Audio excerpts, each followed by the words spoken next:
Assalamualaikum warahmatullahi wabarakatuh.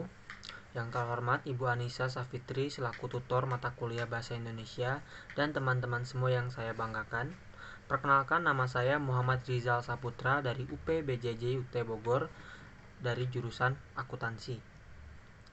Pertama-tama, marilah kita panjatkan puji dan syukur kita kepada kehadirat Allah Subhanahu wa taala, karena atas izin dan nikmatnya kita semua masih diberikan kesehatan hingga saat ini.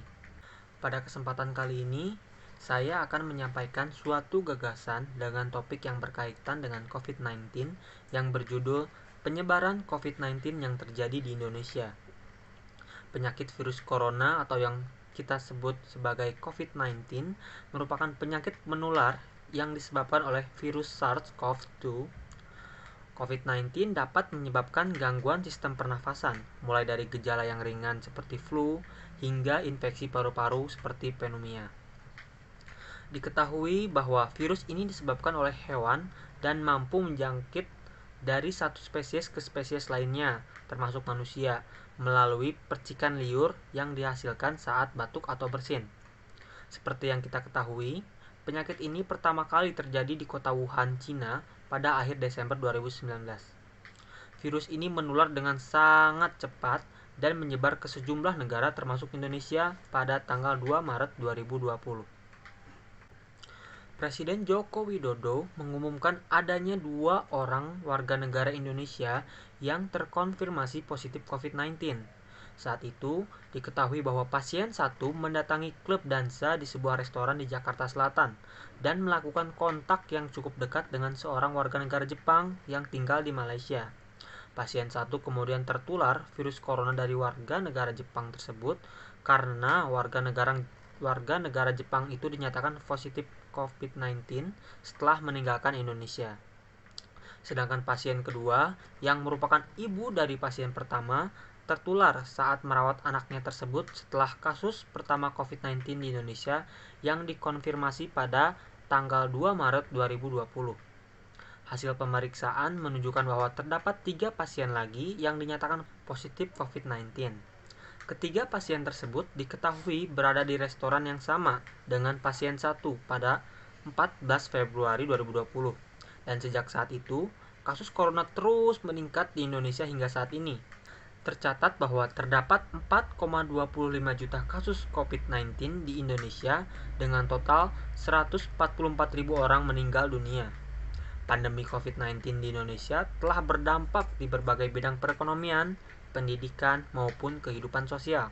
Salah satu anggota DPRD Daerah Istimewa Yogyakarta yang juga menjadi pengamat kebijakan publik dan pelaku bisnis menyampaikan bahwa minimal ada 5 dampak besar pada pandemi COVID-19 bagi perekonomian nasional. Dampak pertama adalah melemahnya konsumsi rumah tangga atau melemahnya daya beli masyarakat secara luas. Lalu dampak yang kedua adalah menurunnya angka investasi di berbagai sektor usaha. Dampak ketiga adalah pelemahan ekonomi daerah dan nasional. Dampak keempat adalah pergeseran bola bisnis dan penerapan bisnis model yang tidak biasa. Dan dampak yang kelima yang cukup signifikan adalah pemanfaatan teknologi informasi dan komunikasi.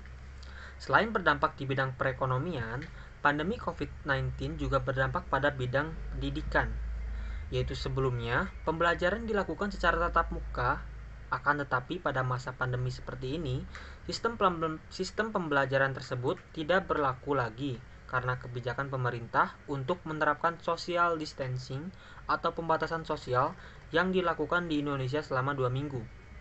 Karena kasus COVID-19 yang semakin meningkat, pemerintah akhirnya membuat kebijakan baru dengan cara menerapkan sistem pembelajaran dari rumah masing-masing melalui berbagai platform, mulai dari aplikasi Zoom, Google Meet, e-learning, Google Form, dan media pembelajaran lainnya. Pada masa pandemi seperti ini, banyak sekali aktivitas sosial masyarakat yang terganggu dan bahkan tidak dapat dilakukan untuk mengantisipasi penyebaran COVID-19. Oleh karena itu, untuk mencegah penyebaran COVID-19 di Indonesia, kita dapat menjaga kesehatan dan kebugaran agar stamina tubuh tetap prima dan sistem imunitas kekebalan tubuh semakin meningkat. Kita juga dapat melakukan protokol kesehatan dengan cara mencuci tangan, menjaga jarak, menggunakan masker dengan benar, menjauhi kerumunan, dan melaksanakan vaksinasi. Demikianlah gagasan yang dapat saya sampaikan. Semoga kita semua senantiasa diberikan kesehatan dan dijauhkan dari virus COVID-19 ini. Atas perhatian Ibu dan teman-teman semua yang saya banggakan, saya ucapkan terima kasih dan mohon maaf apabila terdapat kesalahan dan kekurangan dari penyampaian saya. Wabillahi taufiq wal hidayah. Wassalamualaikum warahmatullahi wabarakatuh.